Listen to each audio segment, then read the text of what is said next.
শীতের ভোরে ঘুম থেকে উঠতে যে কী যে মজা লাগে কি বলবো। আমার তো ভীষণ ভালো লাগে, একটুও ঠান্ডা লাগে না, তাড়াতাড়ি উঠে পড়ি। আর পাপা বাবা তো উঠেই বাসন মাজতে চলে এসছে, আর আমি সোজা চলে গেছি কলতলায় এক মগ জল আনতে। এদিকে কাক ডাকছে, পাখি ডাকছে।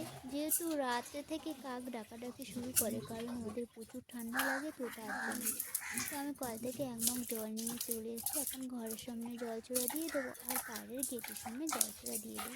আর এখনও চারদিকে পুরো অন্ধকার, শুধু বাইরের গেটের সামনে লাইট জ্বলছে, আর আমাদের এই বারান্দার দিকে গেটের সামনে লাইটটা জ্বলছে পড়ে, তাই আলো আলো লাগছে।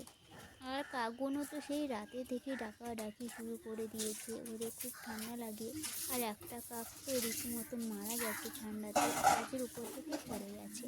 আর ঠান্ডা লেগে ঠান্ডাতে কাঁপতে কাঁপতে হয়তো পড়ে গেছে। জলটা আমি ছড়া দিয়ে এসে ঘর বারান্দা ঝাঁট দিয়ে নিচ্ছি। আর দেখো পুরো অন্ধকার, কিছুই দেখা যাচ্ছে না, আমাকে তো দেখাই যাচ্ছে না, পুরো ভূত ভূত লাগছে। ঘরটাও আমি ভালো করে ঝাঁট দিয়ে নিচ্ছি। আর কিছু করার নেই, কারণ আজকে থেকে পাপার স্কুল শুরু হয়ে গেছে। যদিও ভিডিওটা অনেক দিন আগেকার, আর কি বলবো বলো তো, বড় ভিডিওটা এডিট করার সময় পাচ্ছিলাম না, ওই জন্য করতেও পারিনি। যাই হোক, বারান্দার ঘর ঝাঁট দেওয়ার পর আমি উঠোনটা ঝাঁট দিতে চলে এসেছি। আর এখন একটু একটু আলো আলো লাগছে চারদিকে, আর আমাদের বাইরের রান্নাঘরের আলোটাও জ্বলছে। যাই হোক, শুভ সকাল বন্ধুরা, তোমরা সব কেমন আছো? আশা করছি তোমরা সবাই ভালো আছো, আর তোমাদের ভালোবাসায় আমরাও ভালো আছি। এদিকে উঠানটা আমি ঝাঁট দিয়ে নিচ্ছি। আর আমাদের উঠানটা কিন্তু এখন অনেক বড় হয়ে গেছে, কারণ কি বলো তো, শীত পড়ে গেছে। চারদিকে উঠানটা পরিষ্কার করে দেওয়া হয়ে গেছে, তার জন্য বড় বড় লাগছে। আর উঠান বড় থাকলে বাচ্চারা খেলতেও পারে ভালো, আর আমার একটু হাঁটাহুটি হয়, সেটাও ভালো লাগে। আর এই কাঠগুলো আমরা আর কি বাইরে থেকে কিনে নিয়ে এসেছি উঠানে রান্না করার জন্য। আর ওখানটায় মাচা করে রেখে দেওয়া হয়েছে। গ্যাসের যা দাম, গ্যাস আর কি কিনবো, তার জন্য কাঠ কিনেই রেখে দিয়েছি। আর ওই সাইডের দিকে তো আমাদের পাঁচিল দেওয়া আছে, আর ওখানে একটু একটু ছোটো ছোটো গাছ লাগিয়েছে, ফলের গাছ। তা ঝাঁট দিয়ে ওই গাছের গোড়ার দিকে রেখে দিই, কারণ গাছের গোড়ার দিকে রাখলে উঁচু মতন হয়ে যায়, আর গাছের গোড়াটাও বেশ শক্ত শক্ত হয়ে থাকে। তার জন্য ওই সাইডটা রেখে দিই। আর এদিকে রাখি না, নোংরা মতন দেখতে লাগে, তো ওই জন্য ওইদিকে রাখি। আর ওইখানটা অনেকটা ভর্তি হয়ে গেল, ওই সাইডে আমাদের জায়গা আছে ফেলে দেওয়ার, ওইখানটাই রেখে দিই। আর এদিকে দেখো, চাঁদ মামা তো কিছুতেই ডুবছে না, আর সূর্য মামার ওঠার নাম নেই। দুজনে মিলে যেন রেষারেষি শুরু করেছে, আর তার মধ্যে ঠান্ডা ঠান্ডা হাওয়া দিচ্ছে। কি বলবো, এত ঠান্ডা লাগছে, এত ঠান্ডা লাগছে, মনে হয় এর থেকে গরমকালটাই ভালো ছিল।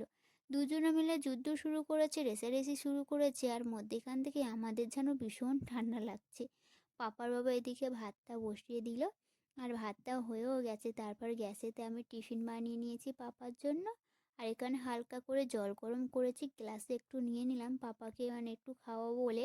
আর বোতলে একটু ঢেলে দিলাম, কারণ ঠান্ডার সময় তার উপরে ঠান্ডা জল বাচ্চারা তো খেতে পারে না না, ওর জন্য বোতলে একটু দিয়ে দেবো। আর এই বোতলটা পিওর ফাইবারের, ওই জন্য একটা নিয়েছি। তা কি বলবো, এই বোতলটা যেদিনকে স্কুলে নিয়ে গেছে সেদিনকেই ফাটিয়ে নিয়ে চলে এসছে। আর স্টিলের বোতল একটা ছিল, ওটা গরম জল বেশ ভালোই থাকতো। ওর যে স্টিলের বোতলে যে কানাটা আছে না, ওটা থেকে জল খেলে ওর গালটা কেটে যাচ্ছে, ওই জন্য ওই বোতলে আর জল দিচ্ছি না। তাই জন্য এই বোতলটা আবার কিনে নিয়ে আসা হয়েছে। তা সে আর কি বলবো, সে তো ফাটিয়ে নিয়ে চলে এসছে, আবার ওর বাবাকে বলবো একটা বোতল এনে দিতে।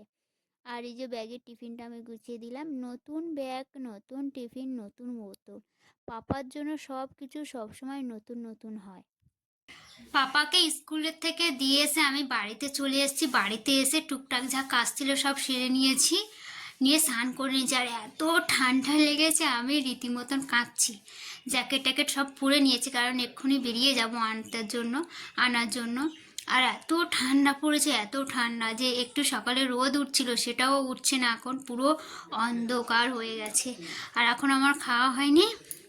এই যে বাটিতে একটু সুজি নিয়ে নিয়েছি, সুজিটা খেয়ে বেরিয়ে যাবো, কারণ ভাত খেলে আরও বেশি ঠান্ডা লাগবে। তো এখন সুজিটা খেয়ে নিই, তারপর বেরিয়ে গিয়ে আবার দেখা হচ্ছে। ঠান্ডা লাগছে? হ্যাঁ, ঠান্ডা লাগছে? ঠান্ডা না, ঠান্ডা পড়েনি।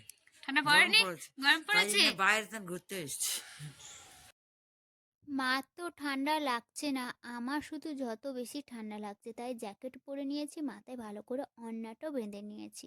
আর এদিকে হাওয়া তো কিছুতেই কমছে না, তার মধ্যে আমি চলে গেছিলাম পাপাদের স্কুলে। পাপাকে এখন নিয়ে আসছি দেখো। আর পাপার যে স্কুলের সোয়েটারটা কেনা হয়েছে ওইটা একটু বড় হয়েছে, আবার দোকানে দিয়েছি কেটে ছোট করে দেওয়ার জন্য। আর এখন দুজনে হেঁটে হেঁটে যাচ্ছি, অনেক দিন বাদে এই রাস্তার দিকে এসেছি তো হেঁটে হেঁটে, মানে ভীষণ মজা লাগছে। এই দিক থেকে যাওয়া আসা করি সব সময়। আর কি বলবো, ভীষণ মজা লাগছে। তারপর বাড়িতে এসে পাপাকে স্নান করে দিয়েছি, দিয়ে এখন খেতে বসেছি। আর এখন হালকা হালকা রোদ উঠেছে। আর সকালবেলা কুমড়ো আলু মাছের তরকারি করেছিলাম, আর কিছু করা হয়নি, একটা তরকারি ভাত, সেটা দিয়ে এখন খেয়ে নিচ্ছি। আর পাপা ওখানে চাদর মুড়ি দিয়ে বসে আছে, কারণ সামনের দিক থেকে রোদ আসছে তো, ওর মুখটা মানে কি বলবো, রোদের মুখটা যেন কেমন কেমন লাগছে ওর। ওই জন্য ও বলছে মা একটা চাদর দিয়ে দাও, তার জন্য একটা চাদর দিয়ে দিয়েছি। যাই হোক বন্ধুরা, দুপুরে আমরা খেয়ে নিই, তোমরা আমার ভিডিওটা দেখো। আর ভিডিওটা ভালো লাগলে অবশ্যই আমার পাশে থেকো। টাটা।